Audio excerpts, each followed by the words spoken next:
You want a retreat that feels organized and meaningful, not rushed, chaotic, and thrown together. But that's not going to happen by just picking a pretty venue or planning fun activities.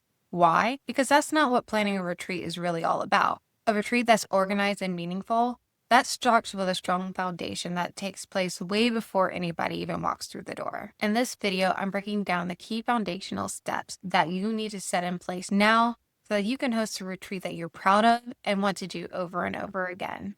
So let's start with the first thing that most people tend to skip. But honestly, it's probably one of the most important parts of putting the whole thing together. And that is, why are you even hosting this retreat? I know that this may sound obvious, but stay with me. A lot of entrepreneurs get excited about the idea of hosting a retreat, bringing people together, beautiful spaces, fun activities, amazing connections, but they never stop to actually think about what the retreat is actually for. Is it to nurture current clients, attract new ones, launch a mastermind, build deeper loyalty? Is it an educational experience, a transformational one? Here's why it matters. If you're not clear on your purpose, it's going to be hard to design the experience in a way that supports your business goals and serves your guests well. And this applies no matter what kind of retreat you're hosting. Whether it's a women's business retreat, a wellness retreat, or even a corporate retreat, you've got to answer the following questions. Why are we bringing these people together? What transformation do I want them to walk away with? And how does this retreat connect to what I'm already offering in my business? Because when you're clear on your why, the how and the what gets much easier. Everything from the schedule to the speakers to the activities flows from that purpose. And if you're thinking, wow, I really haven't nailed that down yet, don't worry. I actually created a free retreats purpose and goals workbook to help you map this out before you get started. It's a total clarity booster and will save you so much second guessing later. You can find it down in the description below. So once you're clear on why you're hosting the retreat and what you want it to do for your business, the next step is figuring out where it fits into your calendar, because timing can make or break how this all comes together. Let's be real.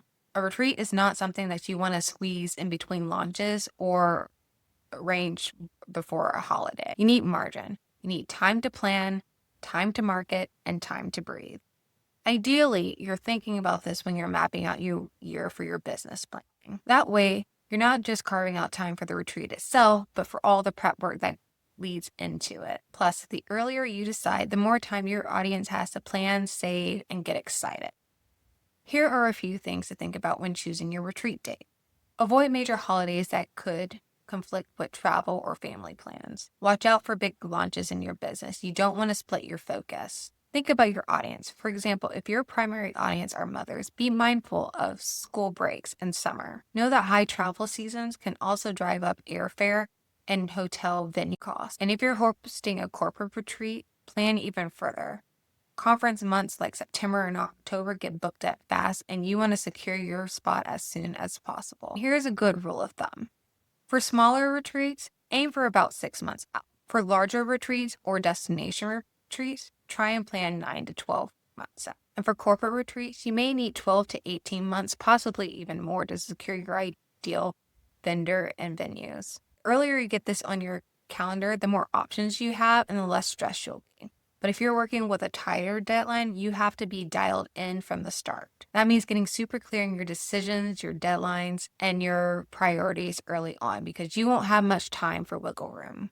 And once the dates are locked in, it makes planning everything else so much easier, because now you know what you're building around. Tell me in the comments, what's the hardest thing about choosing a retreat date? Is it picking the right time of year, avoiding conflicts, or just feeling confident locked? I love to hear where you're at with it. Okay, now this is where your high-level timeline comes in. Once you know when the retreat is happening, the next step is figuring out everything that needs to happen to get you there, and by when. This is where you want to sketch out the major milestones between now and your retreat. And I'm talking about things like when you research and secure your venue and vendors, when you need to sign contracts and pay deposits. Typically, the venue and the vendors will dictate this, but you need to have that marked down on your calendar. When you open registration and start selling, when marketing campaigns go live, when final payments are due. Again, this will be dictated by your vendors and venues. And when you want to finalize things like swag, materials, etc. Think of it like building a roadmap. Even if it's rough to start with, it shows you decisions that need to happen and when, so that you're not scrambling a month out trying to get all the pieces together. Ideally, you're giving yourself about 9 to 12 months to plan a retreat. That way, you have space to secure great vendors, give your audience time to save up, and market without pressure. But if you're working on a shorter time frame, like 6 months or less, you'll need to move faster. You want to pick the venue ASAP, launch marketing as soon as you can, and expect that some steps will overlap. It's doable, but it's tighter, so having a clear timeline is critical.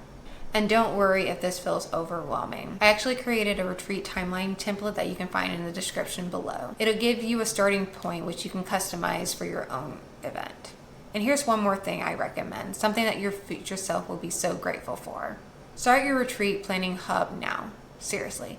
Even if it's as simple as creating a folder in Google Drive, Dropbox, or a project in Asana. This is where you'll keep everything organized. Venue research, contracts, vendor quotes, guest lists, speaker info, schedules, inspirational photos, branding assets, you name it. In Google Drive or Dropbox, you can create clear folder names of each category so nothing gets lost. And the best part, you can easily share it with your team, your VA, or whoever else is helping with the event, because it is crucial that you're all working from the same materials. Trust me, the earlier you set this up, the more time and stress you'll save later. While these simple steps make everything seem way more doable, this is just the beginning, because there's still the crucial piece that you need to make sure that you're not just pulling everything together, but you're creating the experience, the transformation, and the results that you want to create. I'm breaking it all down on the video on your screen.